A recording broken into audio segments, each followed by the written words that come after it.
Premier County is certainly leading today. Deputy I want to wish you, Concola, and your last Concola, and Peter Finnegan, and all the staff, and all the members of the House, and indeed the ushers, the Garda Síochána, and anyone that we interact with, thank them for the courtesy throughout the year, and wish them a happy, a holy, and peaceful Christmas.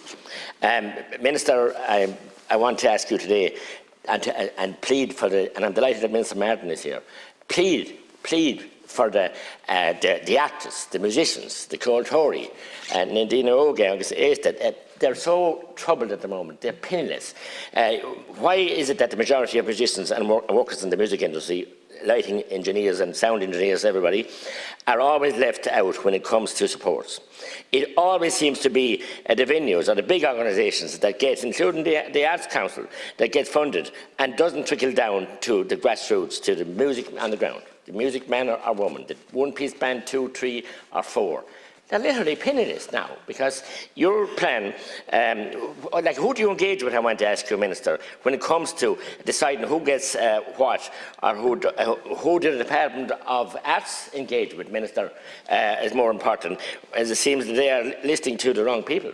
They're listening to powerful lobby groups, powerful people, big organisations, and they're getting the funding, and the men and women on the ground, which often happens, are left penniless.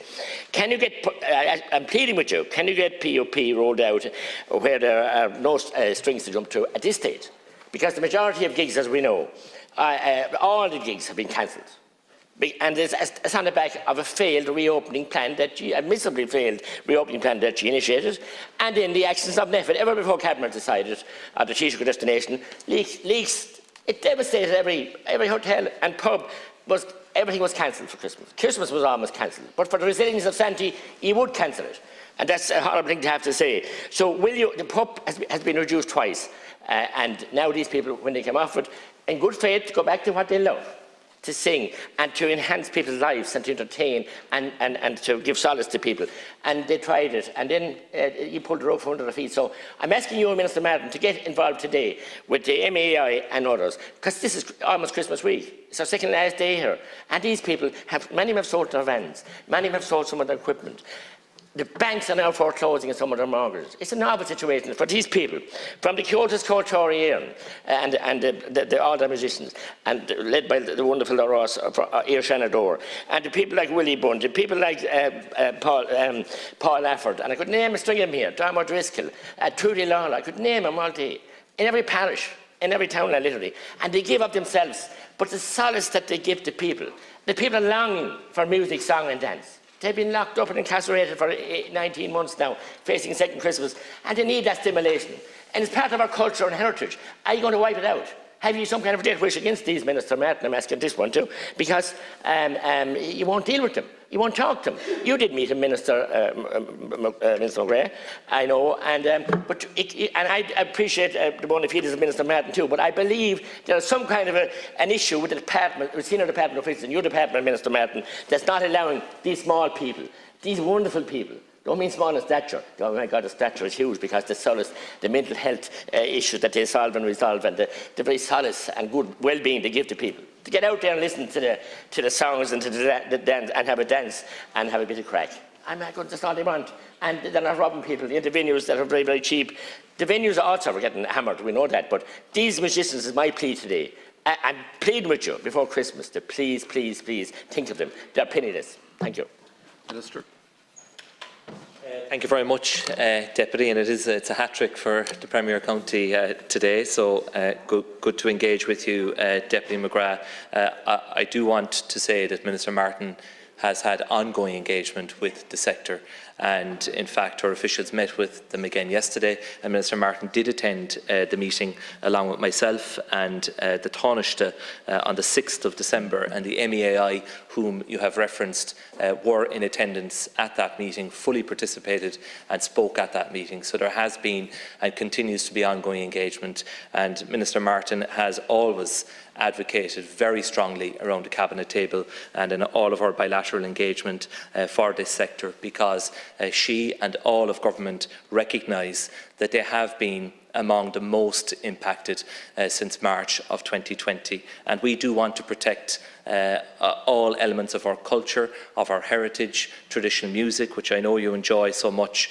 It is such an important part of the fabric of Irish society, and that is why we have brought forward a lot of supports, Deputy. The way in which they translate and work their way through to individual musicians can sometimes be a challenge. We accept that, but in the last couple of weeks, as you know, the Minister outlined a further package for the live entertainment sector in relation to 5 million for seasonal musical theatre and pantomime scheme, another round of the live performance support scheme, which has enabled to date so many different events and live performances to take place, and there will be further funding for that in the fourth round that will come in the months ahead. Additional funding as well for local authorities to support local artists and local performances through the local live performance support scheme, and also we are providing funding to venues for capital supports, so to enable them to upgrade their premises to be able to continue to operate to the maximum degree possible within the confines of the public health guidelines that we have. We acknowledge the public have responded to the public health messaging over the last number of weeks, and the sector that has had to carry the burden of that has been the nighttime economy, the live entertainment and hospitality sector. We have reopened the pandemic unemployment payment since, I believe it is the 7th of December, for people who are directly impacted by the new restrictions that have been introduced. I am aware of the issues that you have raised. A number of individuals have contacted me directly about their own particular cases. Those are being examined, and I am discussing those issues with Minister Humphreys, and to see what we can do to ensure that people who need the support, the people who are directly impacted by the imposition of these additional restrictions, get the support at this time, because that's why it was put in place in the first place. We've spent about €9 billion to date on the pandemic unemployment payment, and another €9 billion on wage support. So I don't think this government has been found wanting in looking after people who have been the most directly impacted. But I welcome your feedback, and it will be taken on board, Deputy. I should have mentioned the taxi industry who bring people to these venues. They're hammered also. I have phone calls today from them because they went off the pub. They can't get back on it because they're only left with unemployment payment. So I hope and I thank you, your endeavours. I know the money is spent, but I'm just saying the wrong.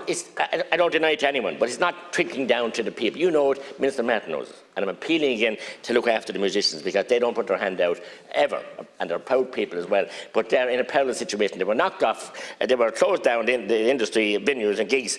They had lots of gigs, and this is the busiest time of year. And then I hope this is good news on this note, and they have, to no fault of their own, they're now paying this money and going to community welfare office. And I do want to thank the officials in social welfare doing their best, but there's some blockage at the top, at very senior level, and these people would have been treated. And you were forewarned about this by the MEI months ago, that this was, it happened in the first round. They were left out. The big organisations, and I shouldn't be singled out any, the Arts Centre and all centres, the Arts Council got massive monies. And that's not fair, because they have the wherewithal of spin doctors and PR people and all, but the ordinary man in the van, Emmert, and I do like to dance, and often we had to dance, not together, with our wives and other people. I'm just in case we're talking about us, we're dancing together. But of course I like to dance, and so do many people. Love to know. I often dance in Cabinet Monaghan as well, to Big Tom, you're very shabby. Yeah, Farah Osel, and on a sport again, the carnivals as well. But no, people need that. The musicians need to be able to survive Christmas, to feed their families at this stage, and that's the plea I'm making to you, to go back and look at it. There's a blockage, it's not trickling down, and the taxi drivers are in a perilous situation also. Thank you. Minister. Thank you very much, Deputy, and I do want to say that Minister Humphreys was the person who recognised that there was a need to reopen the PUP, has always been at pains to say that we have to look after the people who are most in need and who are the most impacted by the restrictions. And I think it's important to put that point on the record. And the PUP is open for people to go back on it. People who came off it previously can go back on the PUP. Those who did not return to work continue on the PUP at the rate of €250 and can earn €960 over an 8-week period. So they can earn €120 a week. If they get a gig, they get an event, they can earn that without it having any impact on their PUP whatsoever. And that was an exceptional provision, which has not traditionally been there in relation to a number of other social welfare codes. And the PUP has been reopened for those impacted by the recent restrictions. So I would just ask people to engage with the Department of Social Protection, and the feedback you've provided has been listened to and will be taken on board. But the PUP is there. It is open for new applicants who have been directly impacted by these restrictions.